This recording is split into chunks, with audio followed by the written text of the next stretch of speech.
Welcome to this lesson on the essential components of a TWS API Python program. This includes the API classes eClient and eWrapper, a function call to create a connection to TWS, and a run loop for processing return messages in the queue. This lesson will also include a brief discussion of the nextValidID method, and we can implement threading.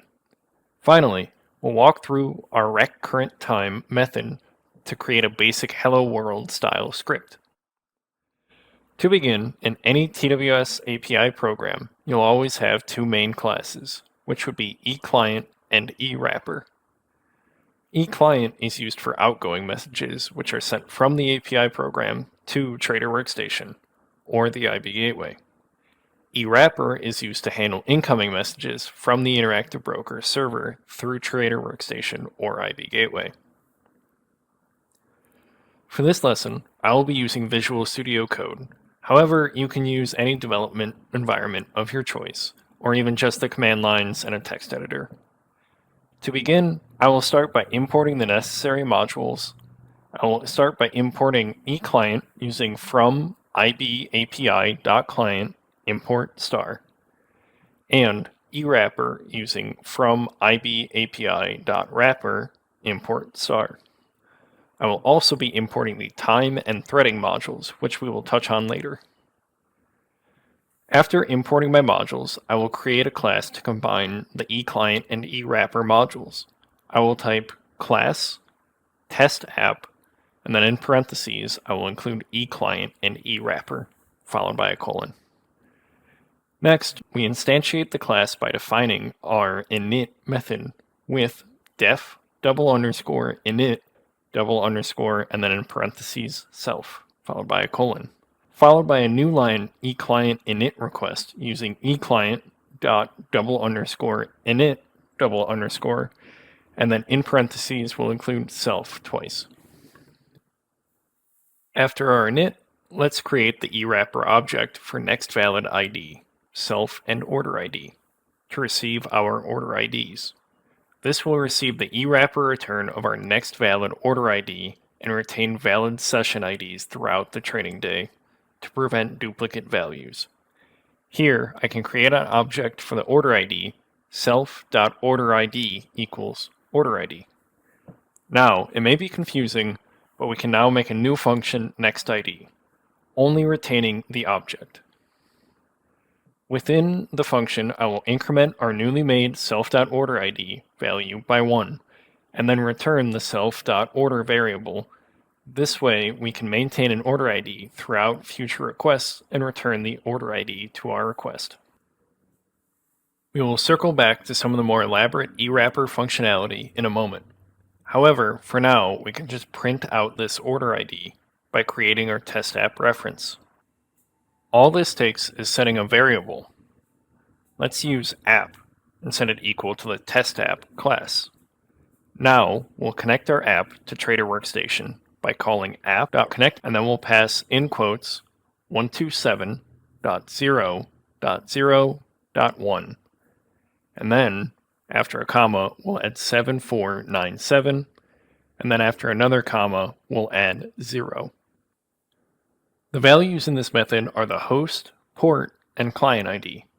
Assuming your Trader Workstation is on the same machine where your API code is running, this will always be 127.0.0.1, or you can simply pass the word localhost.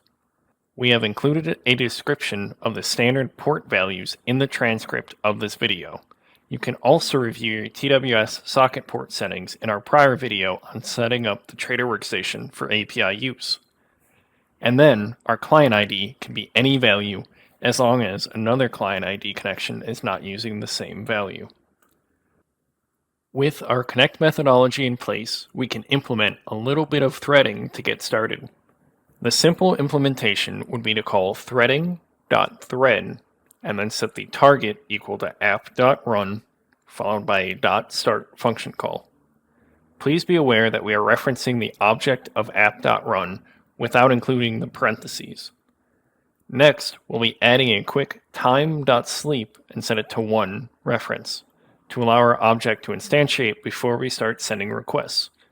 This value will largely depend on your internal machine speed, so you can increase or decrease this value as you see fit. Then, as a quick test to show off our next ID method, we can use a for loop as the example. I will write the loop as for I in range 0 through 5, and then printing the app.nextID method each time. If we run this script as is, we should see some notifications indicating our connection is OK, followed by printed IDs. These request IDs are used throughout our programming and need to be uniquely assigned on each request. As a result, creating this reliable incrementation tool will be essential. We will explore this further throughout future videos. But as a simple implementation of the eClient eWrapper duality, we can move on to a call for the current time in Trader Workstation. Within our for loop, after our call for the next valid ID value, I will add a new request for app.rec current time and then a set of parentheses. This begins the initial request through eClient, but to capture the response, we should define the current time function within our class. Calling def current time, taking the arguments for self and time, we can receive our time value. Within this function, we can print our time value. This function will return the current epoch time observed in Trader Workstation.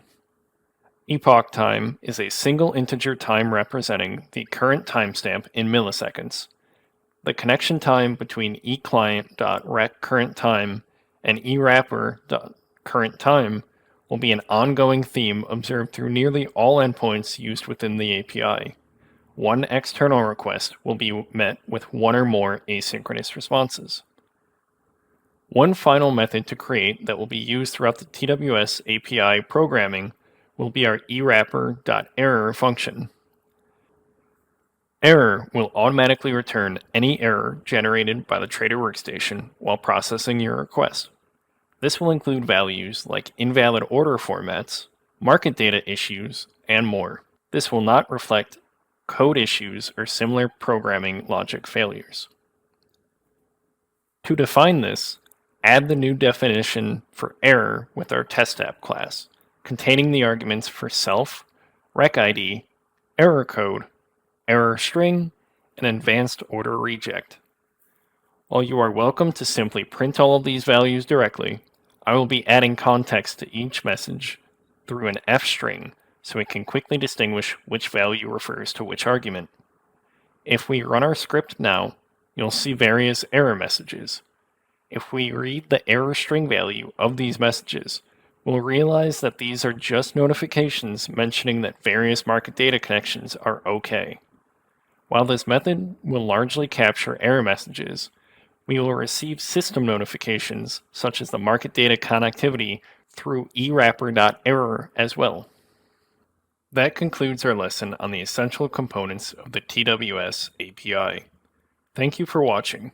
If you have any questions, please be sure to review our documentation or leave a comment below this video. We look forward to having you in the next lesson of our TWS API series.